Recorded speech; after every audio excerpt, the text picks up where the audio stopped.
দর্শক, জঙ্গি আস্তানার অভিযানের আরো খবর নিয়ে এই মুহূর্তে সেখান থেকে সরাসরি যুক্ত হচ্ছেন সহকর্মী হাবিবুর রহমান। হাবিব, নিশ্চয়ই আপনি আমাকে শুনতে পাচ্ছেন।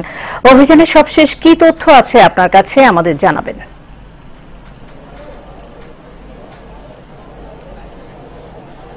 সাবিনা, মাত্র 5 মিনিট হলো অভিযান সমাপ্তি ঘোষণা করছে অ্যান্টি টেরোরিজম ইউনিটের সদস্যরা। আপনি জেনে থাকবেন সকাল 10টা থেকে নারায়ণগঞ্জের রূপগঞ্জের বড় এলাকার এই আমার পিছনের যে 4তলা বাড়িটি আছে এই বাড়িটিকে ঘেরাও করে রাখে অ্যান্টি টেরোরিজম ইউনিটের সদস্য এবং নারায়ণগঞ্জ জেলা পুলিশের সদস্যরা।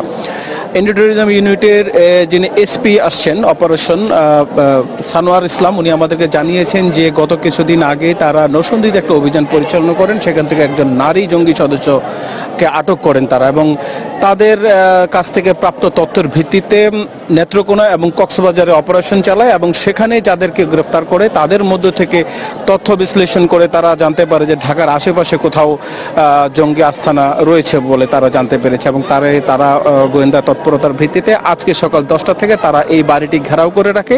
এবং আমি যদি আপনাকে মোটের উপর জানাই, তারা 3টি আইইডি সহ অনেক আইটি সরঞ্জাম পেয়েছে বলে তারা আমাদেরকে জানিয়েছে। আপনি দেখেন যে এইখানে তারা যে প্রাপ্ত আইইডি গুলো ছিল এখানে বিস্ফোরণ ঘটিয়েছে, মাটির নিচে গর্ত করে কি পরিমাণ এলাকার গর্তের সৃষ্টি হয়েছে, এর পাশে অন্যগুলোকে করা হয়েছে এবং কাচের টুকরোগুলো পড়ে আছে আমরা দেখতে পেয়েছি।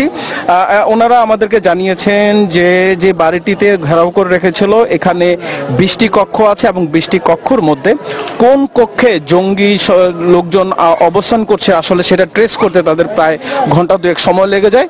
তারপরে প্রায় দুপুর 12টার দিকে সোয়াতের টিমের সদস্যরা তারা 12 জনের মতো সদস্য তারা এই বাড়িটিতে প্রবেশ করে এবং সেখানে তারা যাওয়ার পরে দেখতে পারে যে 3টি আইডি এবং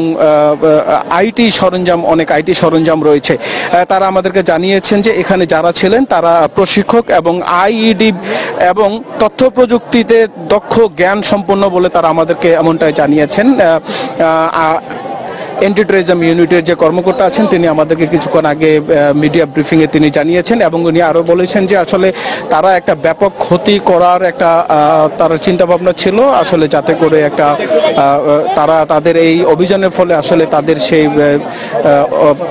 সেই পরিকল্পনা নস্যাৎ করে দিয়েছেন বলে তারা আমাদেরকে জানিয়েছেন। পাশাপাশি আমাদেরকে তারা এমনটা বলেছেন যে তাদের এই ধরনের গোয়েন্দা নজরদারি পর্যাপ্ত পরিমাণে রয়েছে, যে কোনো ধরনের অভিযানের ব্যাপারে তারা আসলে খুব তৎপর রয়েছেন বলে তারা আমাদেরকে জানিয়েছেন। জেলা পুলিশ সকাল থেকে এখানে ছিল এবং আমরা দেখেছি অন্যান্য গোয়েন্দা সংস্থার লোকজনও ছিল। তো এই ছিল নারায়ণগঞ্জের জঙ্গি আস্তানা থেকে আমার কাছে সর্বশেষ। জি হাবিবুর রহমান, আপনাকে ধন্যবাদ। দর্শক, নারায়ণগঞ্জের রূপগঞ্জে বরপা থেকে সরাসরি সংযুক্ত ছিলেন সহকর্মী হাবিবুর রহমান। আমরা চলে যাব পরের সংবাদে। ভারী বৃষ্টি আর উজান থেকে নেমে আসা পাহাড়ি ঢলে কুড়িগ্রামের সবকটি নদ নদীর পানি বৃদ্ধি পেয়েছে। কিছুক্ষণ আগে সেখানকার